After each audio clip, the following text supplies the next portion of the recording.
కన్యవారి గనక చూసుకున్నట్లయితే మీకు సప్తమ స్థానంలో శని తన ఓన్ స్టార్లోకి వెళ్తున్నాడు. అంటే ఎంటర్ అయిపోయాడు ఆల్రెడీ. ఉత్తరాభాద్ర నక్షత్రంలోకి ఎంటర్ అవుతూ 6వ స్థానంలో గ్రహణం సంభవిస్తుంది. సో 6వ స్థానంలో గ్రహణం చాలా మంచిది మీకు కన్యా రాశి వారికి.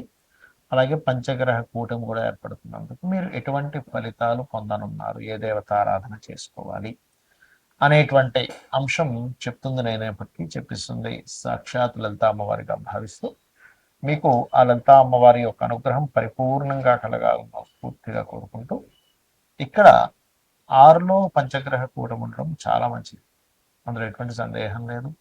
కాకపోతే ఏంటంటే కొంచెం శత్రువులు, నిగూఢమైన శత్రువులు పెరుగుతూ ఉంటారు. కాకపోతే గ్రహణం ఉండడం మంచిది పంచగ్రహ కూటమి కంటే కూడా.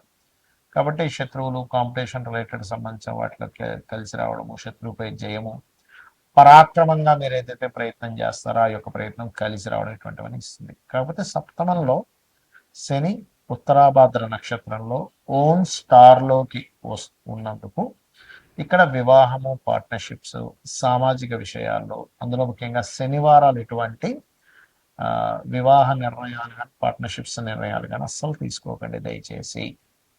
అలాగే ఈ ఎప్పుడైతే ఈ పంచగ్రహ కూటమి అక్కడ ఏర్పడుతుందో 6వ స్థానంలో ధనపరమైనటువంటి అభివృద్ధిని మరియు ఉద్యోగపరమైనటువంటి అభివృద్ధిని, ఉద్యోగంలో ఎదగడానికి కొన్నిసార్లు మనం కొంచెం హైయర్ రిలేటెడ్ ఎడ్యుకేషన్ ఏదో చేసి మళ్ళీ దాన్ని ఇంప్రూవ్ చేసుకుంటూ ఉంటాం.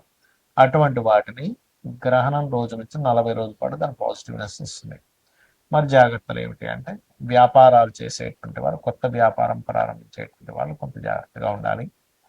మరియు అందులో ప్రధానంగా ఎక్కువ లాభాలు ఏవో వస్తాయని అప్పు చేసి మరి, ఎందుకంటే ఈ సమయంలో మనం వద్దన్నా కూడా రుణము ఇస్తాను అనుకునేవాడు ఎక్కువ మంది వస్తూ ఉంటారు 6వ స్థానంలో అధిక గ్రహాలు ఉన్నందుకు. కాబట్టి మనం ఎంత అవసరమో అంతవరకు అప్పు చేస్తున్నామా, లేకపోతే ఇంకొంచెం అనవసరంగా ఎక్కువ అప్పుల జోలికి వెళ్తున్నామా అనే ఒక స్పృహతో ఉండవలసిన పరిస్థితి ఏర్పడుతుంది. అలాగే కుంభరాశిలో ఉండేటువంటి గ్రహాలు కాబట్టి ప్రధానంగా ఎవరైతే ఈ అనవసరంగా ఈ అంటే శత్రువు పెట్టుకుంటున్నానా, లేకపోతే అనవసరంగా శత్రుత్వాలు ఏర్పడతాయి అనుకునే విషయాలు కొంచెం దూరంగా ఉంటే మంచిది. ఇక మీరు నిత్యము చేయవలసిన దేవత ఆరాధన వెంకటేశ్వర స్వామి ఆరాధన చేయండి అనేది చాలా బాగుంటుంది. మనము జనవరి మాసంలో అమావాస్య కలిగినప్పుడు చండీ హోమం అందరికీ ఫ్రీగా చేశాం చెప్పాలంటే. అది భగవంతు అనుగ్రహం, మన గొప్పతనం ఏం కాదు అది. ఎందుకంటే అమావాస్య వస్తుంది, పంచగ్రహ కూటమితో కూడిన అమావాస్య అని ఆ రోజే మనం ప్రకటించాం కూడా. నెక్స్ట్ అమావాస్య గ్రహణంతో అగైన్ మరల పంచగ్రహ కూటమి ఉంటుంది. ఫిబ్రవరి 17, 18, 19 తేదీలు కామాఖ్య శక్తిపీఠంలో 3 రకాల హోమాలు జరగబోతున్నాయి.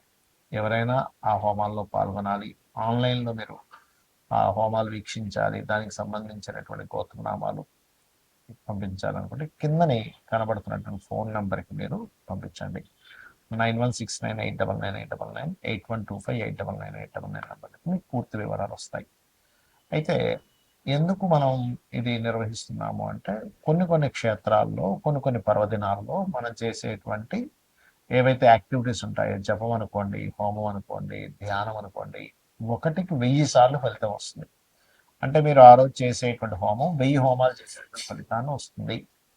కాబట్టి మనం ఆ రోజు ఆ కార్యక్రమం, ఆ గ్రహణం రోజు 17వ తేదీ, 18వ తేదీ, 19వ తేదీ, ఈ 3 రోజులు ఈ గ్రహస్థితి ఇలాగే ఉంటుంది. అంటే ఈ పంచగ్రహ కూటమి ఉంటుంది, అమావాస్యతో ప్రారంభం అవుతుంది, గ్రహణంతో ప్రారంభం అవుతుంది. కాబట్టి దీనివల్ల ఏమిటి అంటే, ఇలాంటి మనం గతంలో ఆల్రెడీ 4-5 నెలల నుంచి చెప్తూనే ఉన్నాం, ఈ పంచగ్రహ కూటములు వస్తున్నాయి, గ్రహస్థితులు బాగాలేవు, గోల్డ్ రేటు, సిల్వర్ రేట్ విపరీతంగా పెరగబోతుంది అనుకున్నాం. అదేవిధంగా సిల్వర్ రేట్ అయితే మనం చెప్పనక్కర్లేదు, విపరీతంగా పెరిగిపోయింది. అలాగే బయట మీరు కనుక పరిస్థితులు కనుక చూసుకున్నట్లయితే మనకి ఎలా ఉందంటే, ఒక ఏమంటారు, అసలు ఎప్పుడు ఎక్కడ ఏ ప్రమాదం జరుగుతుందో, ఎక్కడ ఏ యుద్ధం జరుగుతుందో అనేటువంటి స్థితిగతుల్లో ఉన్నాం. అలాంటప్పుడు ఏంటంటే మన యొక్క ఎనర్జీస్ పెంచుకోవాలి. ఎనర్జీస్ పెంచుకోవడానికి, దేవతా సంబంధించి ఎనర్జీ పెంచుకోవడానికి హోమాలో, జపమో, మంత్రమో చేసుకుంటూ ఉండాలి. మరి ఈ గ్రహణము, ఈ పంచగ్రహ కూటమి ఎప్పుడు, ఎందుకంటే మనకి 100 సంవత్సరాలు మీరు వెనక్కి వెళ్ళినా కూడా 3 సార్లు చతుర్గ్రహ కూటమి రావడం, 3 సార్లు పంచగ్రహ కూటమి రావడం అనేటువంటిది జరగదు. మనకి చాలా అరుదైనటువంటి రోజుగా మనం భావిస్తూ ఆ రోజు మనం చేసుకుంటున్నాం. అలాగే మరొక విషయం ఏంటంటే ఈ గ్రహ సంబంధించినటువంటి విషయంలో చాలా మందికి సంశయాలు ఉన్నాయి. ఏంటంటే ఈ గ్రహణం కూడా ఉంది కదా 17వ తేదీ. మరి 17వ తేదీ ఇక్కడ ఉండేటువంటి గర్భవతులు, ఇండియాలో ఉండేటువంటి గర్భవతులు ఆ రోజు ఉదయం పూట 9:30 ప్రాంతం నుంచి సంథింగ్ 12 చేంజ్ వరకు ఉంది. మరి వారు ఆ రోజు గర్భవతులు ఇండియాలో ఉండేవాళ్ళు జాగ్రత్తలు ఏమైనా తీసుకోవాలా? అక్కర్లేదు. ఎందుకంటే ఇక్కడ మనకు లేదు కాబట్టి. కాకపోతే మరి ఎంతైనా ఖగోళంలో జరుగుతుంది కాబట్టి ఆ సమయంలో చక్కగా మనం జపం చేసుకుంటే చాలా మంచిది. జపమో, హోమమో, దీపారాధన ఏదైనా చేసుకుంటే చాలా చాలా చాలా మంచిది. అందులో ఎటువంటి సందేహం లేదు. అలాగే ఈ ఏదైతే దేశాల్లో ఇప్పుడు మనకి సౌత్ అమెరికా, ఆఫ్రికా ఇట్లా చాలా దేశాల్లో ఉంది. మీకు నెట్లో కొట్టిన వచ్చేస్తుంది ఏ దేశాల్లో ఉందనేటువంటిది. ఆ దేశాల్లో ఉండేటువంటి వారు, ఆ దేశస్తులు కానివ్వండి, ఇండియన్స్ కానివ్వండి, ఎవరైనా కానీ ఇప్పుడు మనం ఏవైతే చెప్పుకుంటున్నామో ఏ ఏ రాసుల వారికి ఎక్కువ ఎఫెక్ట్ ఉంది అని చూసుకున్నట్లయితే అందులో ప్రధానంగా ఇది కుంభరాశిలో ఏర్పడుతున్నప్పటికీ కుంభం వారికి, మీనము వారికి, మకరం వారికి, మిథునం వారికి, తుల వారికి ఉంది ప్రభావం. కాబట్టి ఈ యొక్క రాసుల వారు జాగ్రత్త వహించాలి, గుర్తుపెట్టుకోండి. ఈ రాసుల వారు పర్టికులర్గా. అలాగే మరొక విషయం ఏంటంటే ఈ ఈ రాసుల వారికి ప్రత్యేకంగా దానం ఇవ్వడం కూడా, అంటే గ్రహణం అయిపోయిన తదుపరి రోజు చక్కగా మీరు మనకి ప్రతిమలు ఉంటాయి, మన సూర్య చంద్ర ప్రతిమలు, సర్ప సర్ప ప్రతిమలు ఉంటాయి, 2 సర్ప ప్రతిమలు, బియ్యము, గోధుమలు, మినుములు, అదేవిధంగా కందులు, నువ్వులు, ఈ 5 రకాల పదార్థాలు ప్లస్ చిన్న ప్లేట్లో, అంటే ఇప్పుడు ఇవాళ రేపు రేట్లు బాగా పెరిగిపోయాయి కాబట్టి మనకి ఇత్తడి గిన్నె ఉంటుంది, చిన్న ఇత్తడి గిన్నెలో తీసుకుని అందులో కొంచెం ఆవు నెయ్యి పెట్టి దానం కనుక ఇచ్చినట్లయితే గ్రహణం అయిపోయిన నెక్స్ట్ డే ఇవ్వచ్చు, అదే రోజు ఇవ్వాలంటూ లేదు.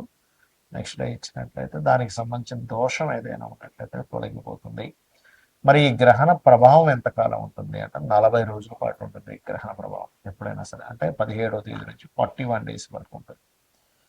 కాబట్టి మనకి చాలా అరుదైనటువంటి రోజు మనకి ఉంది కాబట్టి, ఒక 100 సంవత్సరాల వెనక్కి వెళ్ళినా ఈ కాంబినేషన్స్ రావు కాబట్టి ఆ రోజు చేసేటువంటి ఈ పూజాది కార్యక్రమాలు, ఎందుకంటే లాస్ట్ టైం అందరికీ పాపం మనీ పే చేయలేని వాళ్ళందరికీ ఫ్రీగా చేసేసాం దాదాపుగా హోమం ఆ రోజు బాలగోత్ర నామాలు చదివి.